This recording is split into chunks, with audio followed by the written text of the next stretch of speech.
how'd you get involved with the film? I had worked with Matt and Mike before.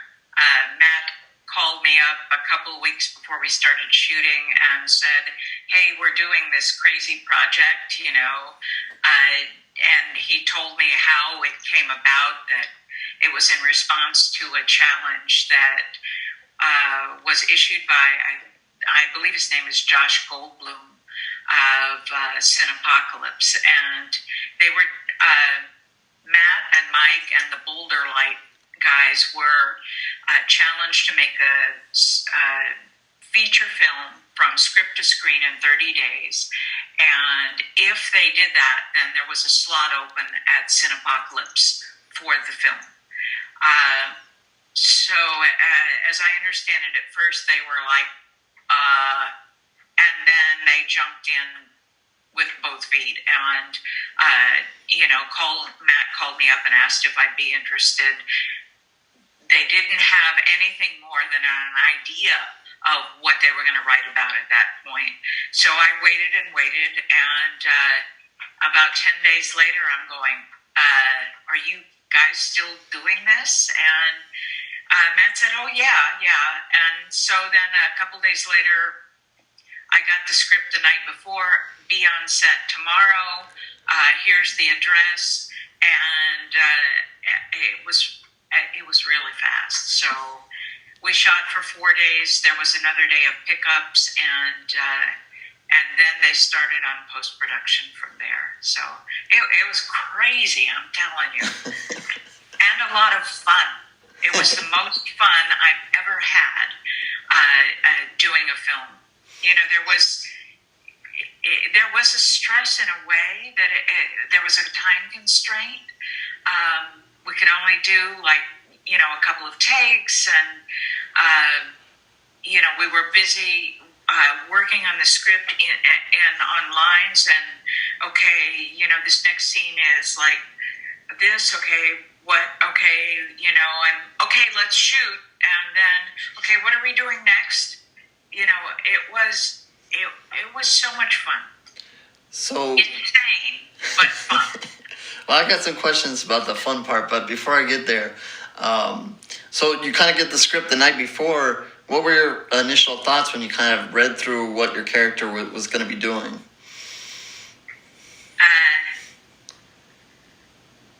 Oh my God. Okay. This is it's crazy. It's just crazy.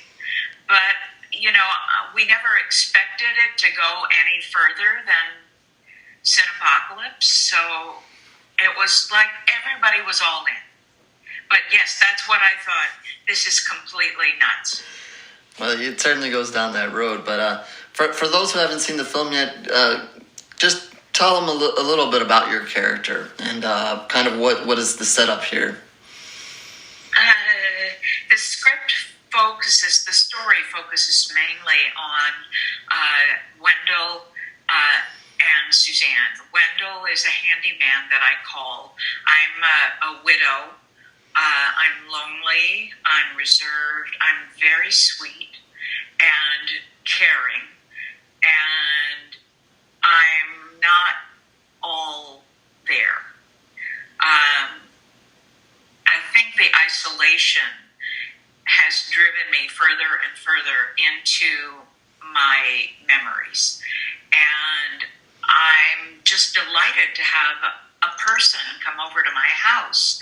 And I keep him there as long as I can. And as time goes on, as the day goes on, more and more things are taken care of in the way of changing light bulbs, etc. He works in the backyard, and I give him a tip for each thing that he does, and but as the day also goes on, I slip more and more into my memories, and I start thinking of him as my husband, and I go in and out of Suzanne, the sweet little old lady, into a rebel, into a monster, into this seductress, and also I think I try to, as Suzanne Goldblum, I try to instill a little comedy in there, because she likes to also amuse people and entertain them as well. So you mentioned your character slipping into different kind of stages there.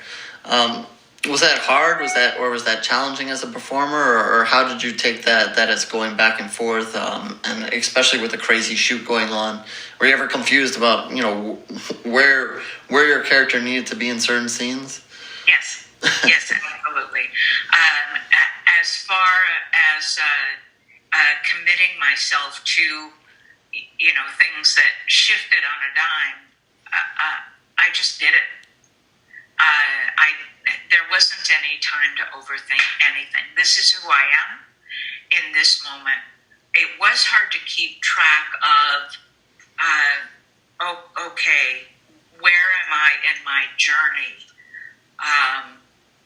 And I did have to stop and kind of check the script and my notes to see, okay, where am I? That was a challenge. But doing it, when it actually came to doing it, no, that wasn't a challenge at all. And was it maybe made a little bit easier since Wendell is played by Matt, who co-wrote and co-directed it? Did that kind of make it easier where, he kind of knows where it's going, so if things weren't right, you can just jump right back into it? Or was that more pressure on you since you were opposite of the writer-director there? I didn't think of that at all.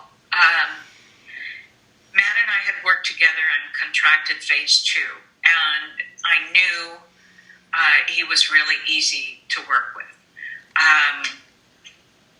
He was very supportive there. He was very supportive on Dementia Part 2, and he was, bless him, he was open to anything I dished out. And there were a couple of times I know that I caught him off guard. And he didn't, throw up his hands and say, stop, you can't do that. It was like, he dealt with it. I really appreciate him as an actor, because he was, because he put up with all my stuff. Whatever I threw at him, he handled it. He handled it however he believed Wendell would act in that situation. Awesome. Good actor. He's awesome. A good actor.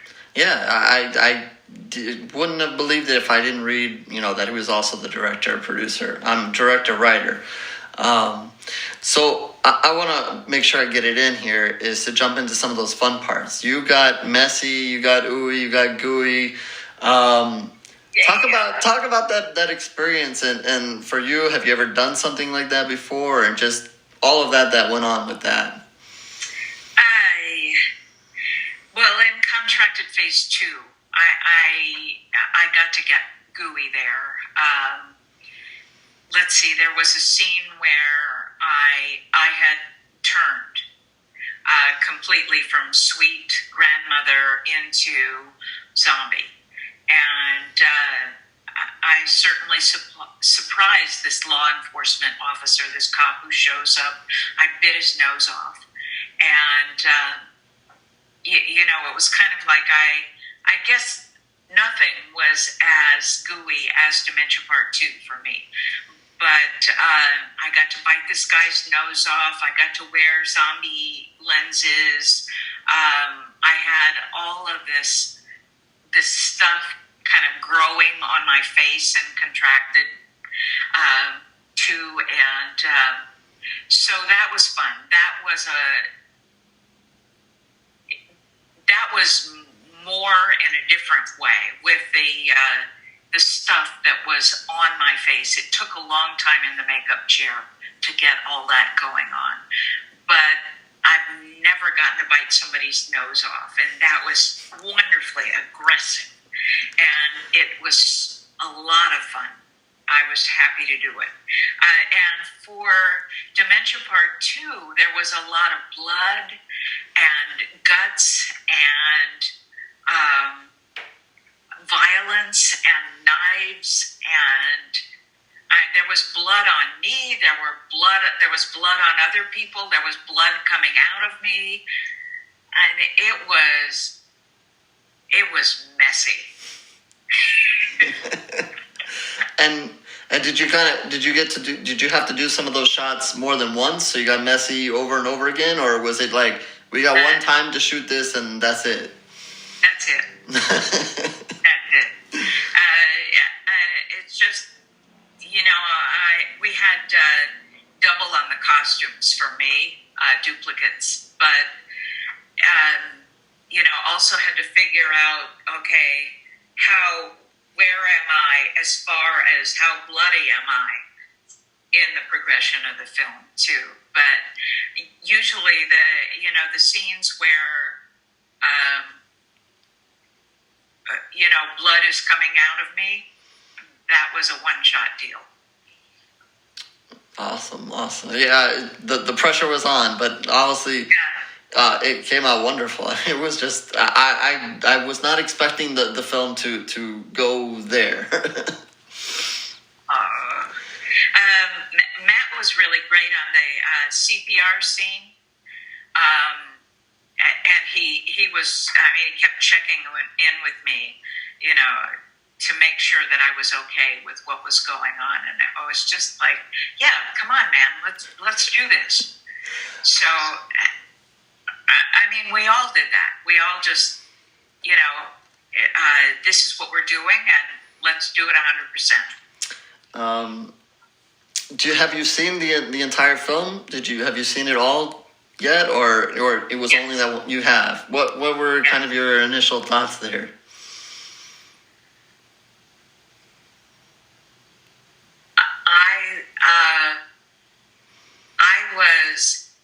I guess the first place that I saw it was at Matt's house. We had, it had already played in theaters on the film festival circuit, and but I hadn't seen it yet. So he had us all over, and I got to see it, and I got such a kick out of it. I couldn't believe that it turned out so well, and it was fun to see it all put together and see what they did to make it a complete feature. But I loved it. I laughed. I cringed. And then later, when I started seeing it with film festival audiences, I would sit in the back of the house and listen to the other people reacting to it. And one of my favorite things was when we were at Film Quest, and in the middle of the film, somebody yells out, people are groaning like crazy, and somebody yelled out, kill the bitch! And I'm going, what?